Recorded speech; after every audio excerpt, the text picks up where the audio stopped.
Previously on Vaush. And we still have content for the channel right now. Main channel segment for tomorrow. Wait, do we not have a main channel segment lined up? Tempest? I don't think so. This is what you get getting editors. They're like, ooh, we'll post your content. And then you run out of content to post. Jesus. These animals. Okay, we'll do a main channel. Okay, we'll do a thing. We'll do a thing. Hey, you YouTube watchers. I have a headache right now. I'm only here because my godless editor forced me to be here. Oh, you have a job. You have to do content. You have to put stuff out to have a job so we can all make money. Unimaginable. I thought we were communists here.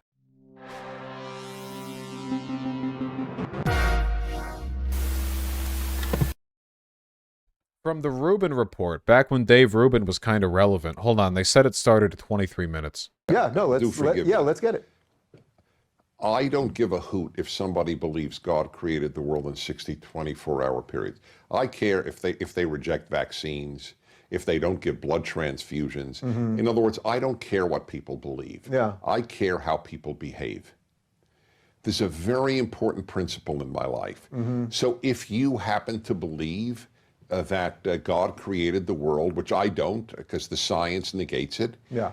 But if you believe, and I believe that the Bible is divine and all that good stuff, but nevertheless, if you do believe that, it is possible to be a professor of medicine and believe God created the world in 6 days. I know that sounds oxymoronic, but it isn't. Religious belief is religious belief, and scientific belief is scientific belief for many people. I like to reconcile them, but some just say, I'm not reconciling them. This is what it says. I take it. And now I would like to go back to my medical lab, please, to do research on cancer. Right. So in some way, though, is that reconciliation sort of splitting the difference of what you truly believe? Me, Dennis? Yeah. No, that in a certain way. I believe in science and religion. I don't think that there's a conflict at all. Truth is truth. Yeah. There's a Hebrew. This is from, God, it's 5 years ago now. 2017 was 5 years ago.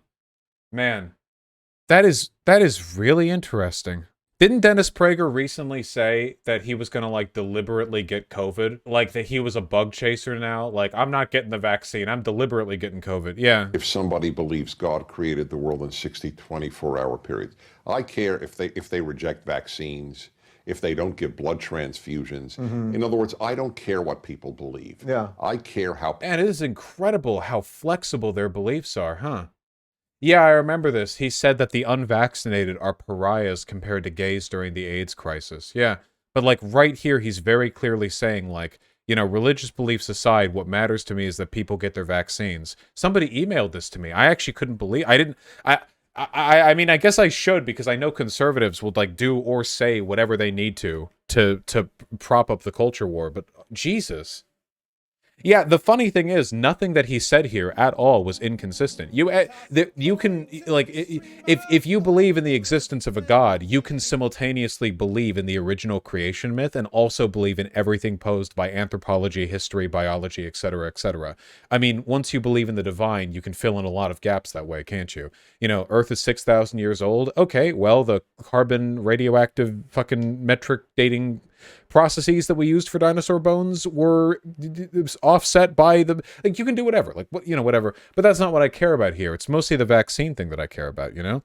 Is this main channel content? Hey, you YouTube watchers, I have a headache right now. I'm only here because my godless editor forced me to be here. Oh, you have a job. You have to do content.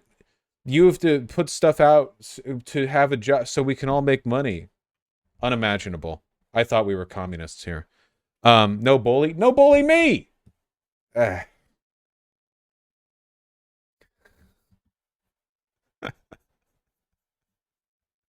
Don't bully me. Yeah, now I'm anti-work. Hello. Speaking of, oh, that's pertinent drama. Put that in the tag for search engine optimization, Tempest, since you're so fucking work obsessed. No. Okay. Meta memes aside. Obviously, conservatives will say, like, whatever. I'm happy the person emailed me this, though. It's just... I feel like the knowledge that conservatives just make stuff up and don't believe in anything is very frustrating, because accepting that doesn't actually make it any easier to deal with. I feel like, if anything, I would rather labor under the ignorant misconception that conservatives sincerely disagreed with things.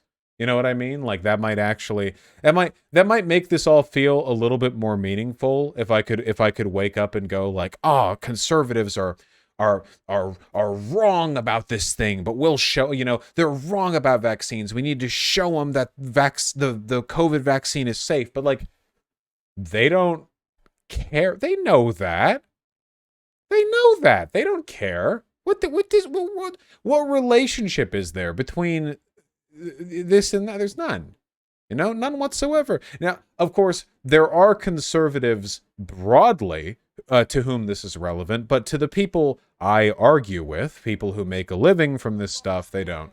And I've said this before, and the thing that really bugs me is that I think they think that's how I am, too. This has always been my thought. I feel like people who grift when they lie just to put it up, I think they think everyone does that. Like, in their mind, they're just doing their side of the fight. And they're like Megamind, except Megamind ended up being the hero of the story. You know what I mean? Like we're doing the battle. You know what I mean? Like, you say your part is the hero and I'll say my part is the villain. You know what I mean? Like this performative. Did you see the movie? It was a good movie, it's like the Joker, right? Like, the Joker does what the Joker does because he's trying to get a rise out of Batman, and Batman does what he does because he's an emotionally stunted 12-year-old in the body of a 34-year-old billionaire, and it just goes on forever, right? No, Raiders, I know. The Alt-Right Playbook is a great video series. But the thing that frustrates me is that I don't know, do you think maybe some good could be, you could procure some benefit from trying to get them to understand that it's not like that for us?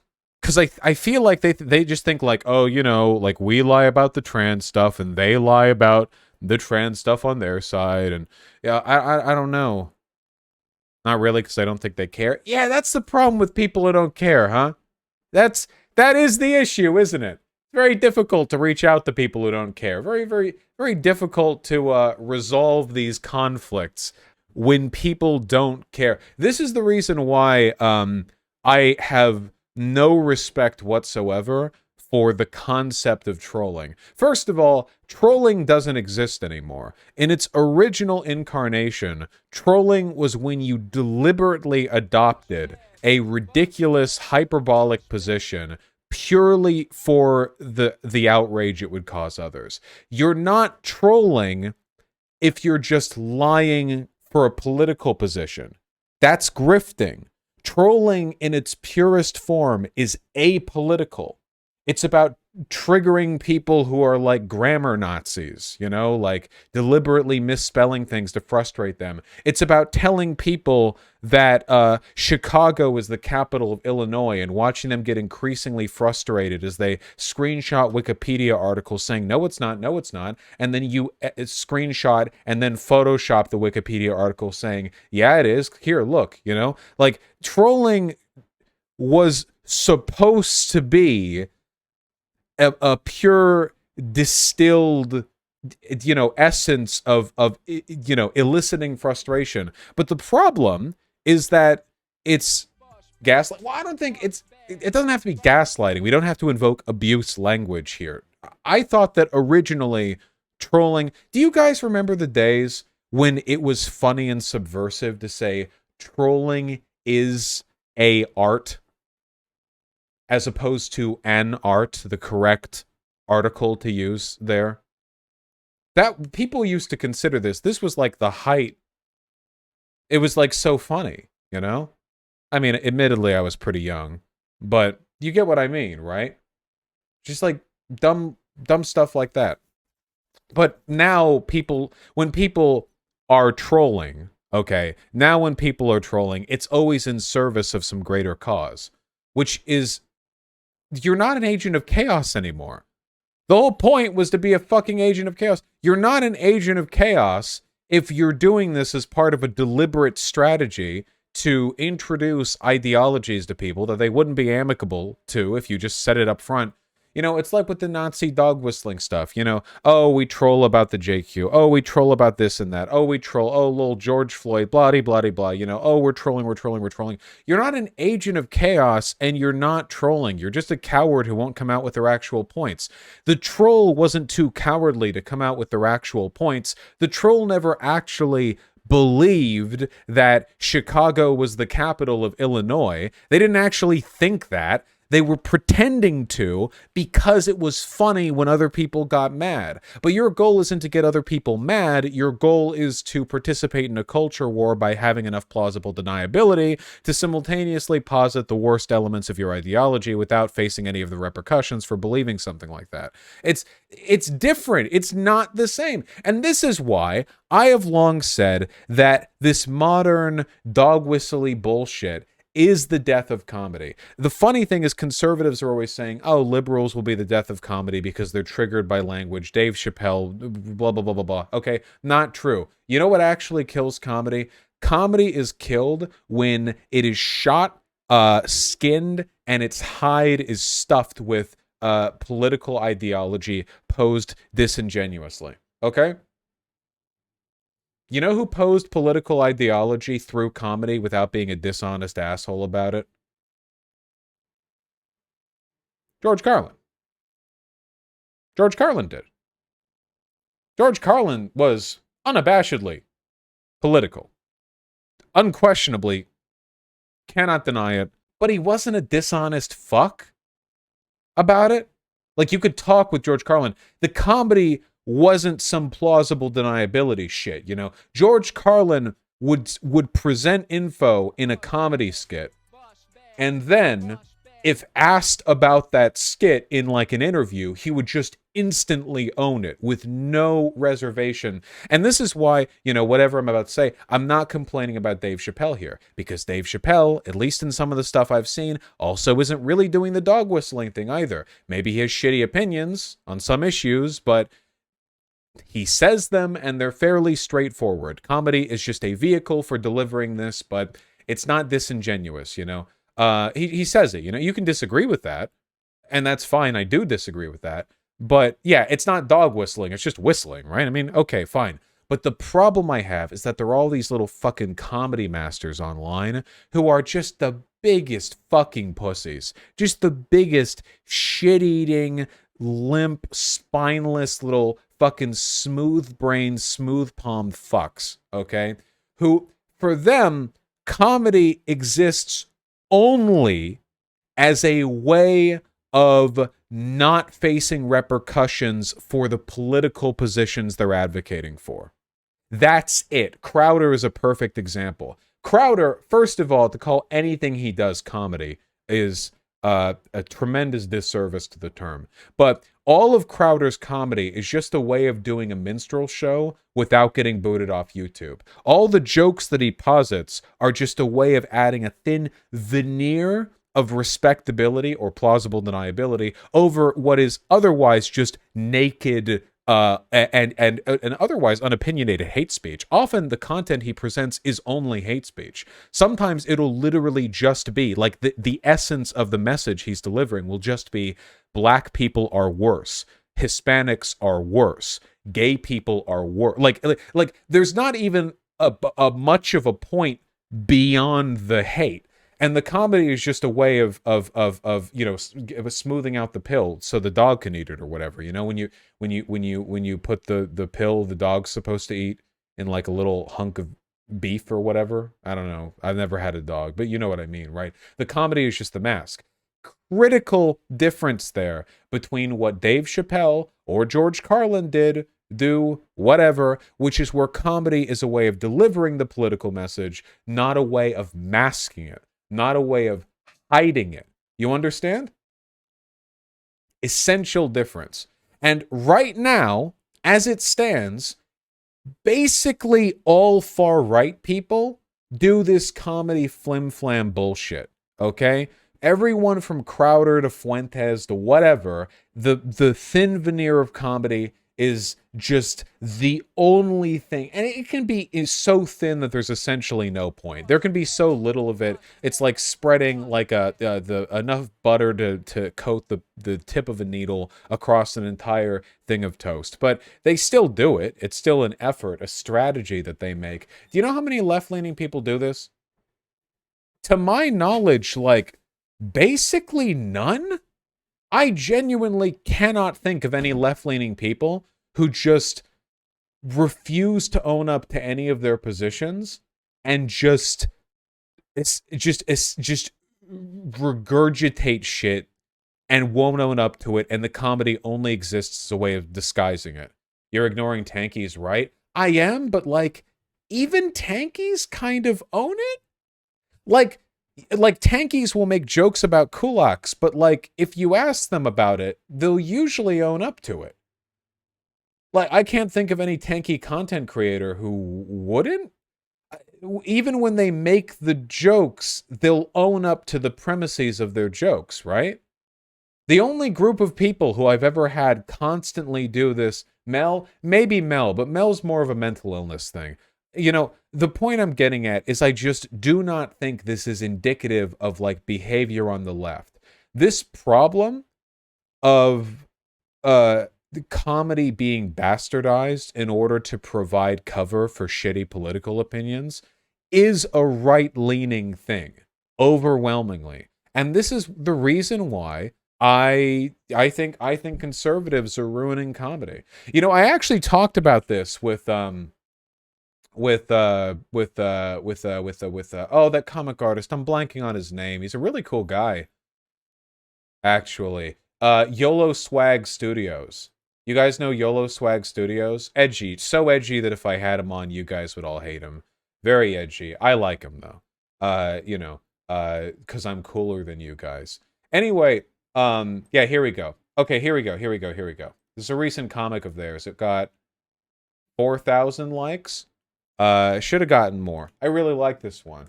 See, then, don't touch us, homo, to this gay and proud man. And now, don't touch us, homo, to this proudly unvaxxed man. It's brilliant. I won't explain a thing. I adore this. Worthy of a print. Put it on a wall. I talked with YOLO Swag Studios for a bit, and Kid on a Leash. That's funny. I didn't even fucking see that. That's really good. Confused. You guys will get it later. It's fine. Why is that Kid on a Leash? You never heard of kid leashes? I don't get it. All right, allow me to ruin comedy by dissecting it.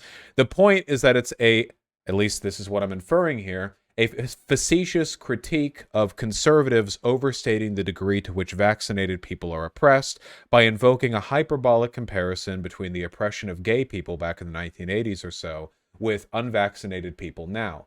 The use of the same language in both cases is meant to illustrate the absurdism of the comparison, because the idea of a person being called unvaxxed for, or being called a homo for being unvaxxed is kind of inherently funny, you know? It's a way of, you can imagine this in like the way the conservatives will say that being unvaxxed is like having a gold star from the Holocaust. You know what I mean? Like then, and it's like a Jewish kid in like a Polish ghetto or whatever, and now it's like not being allowed into Applebee's because you don't have your vaccination card. The fact that these two are being juxtaposed is meant to highlight the absurdity of comparing the two.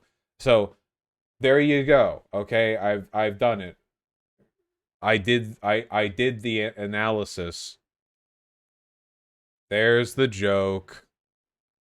That's the joke. I really like it. I like the cartoons. Anyway, I was talking with this, you know, where do you draw the line? Like, when is it comedy? When is it dog whistling? And I don't know the answer exactly. I don't know if there's a perfect way of determining. Like, wherever this whole disingenuous invocation of comedy to get away with your political positions is, Crowder is like way off, like beyond that line. I don't know where the line is exactly, but it's something to be like worth looking into, right? Because I don't want to live in a world where trolling just means, you know, believing in the JQ but not saying it explicitly. And comedy is when you talk about trans people killing themselves, but like you say it in a way where it's the punchline of a joke, and the joke isn't really that funny or clever, and it's very clear that the only reason you said it was because the subject material is something you wanted to say. You know? You notice people who are like that? That's like a thing I've noticed a lot of. People who really like making jokes about a particular edgy subject, and the jokes are never funny. It's very clear they just want a way of talking about it. That you see this all the time on like a Stormfront, you know what I mean, or like any of the very far right spaces. They have a lot of jokes, but it's all the same joke basically on Stormfront. It's two jokes. It's Jews and black people, right? And they're not funny. Like they're not, but they keep saying them.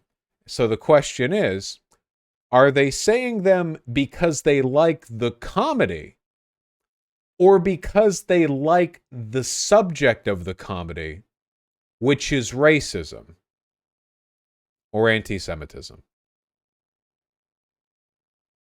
In my opinion, it's the latter, you know. They're not really doing it for the joke. Ooh, I'll give you an example of this being delivered in the opposite direction in a way that isn't harmful, okay?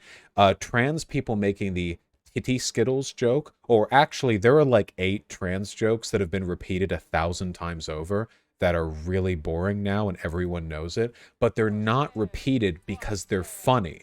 When trans people repeat these jokes, they're not laughing at them. It's a sign of support and solidarity, because making light of and making it casual to talk about some stuff relating to trans issues makes them feel comfortable, like they're normalizing a subject that was difficult for them to talk about, you know?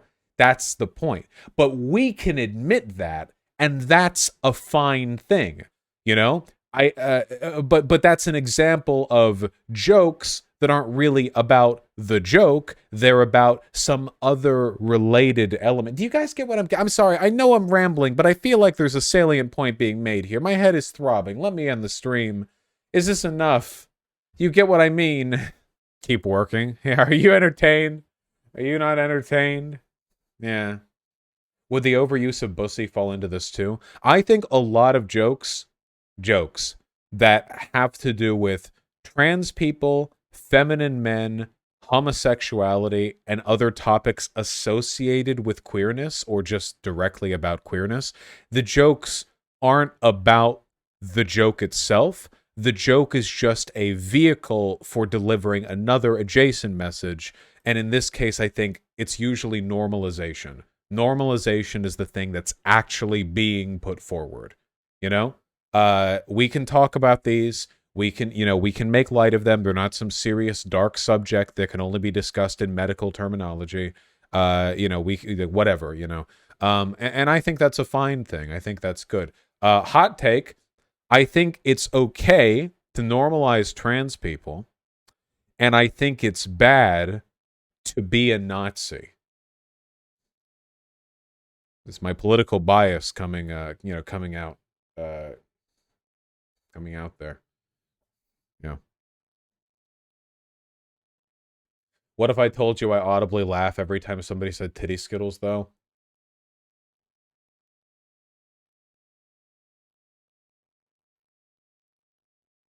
Get new material.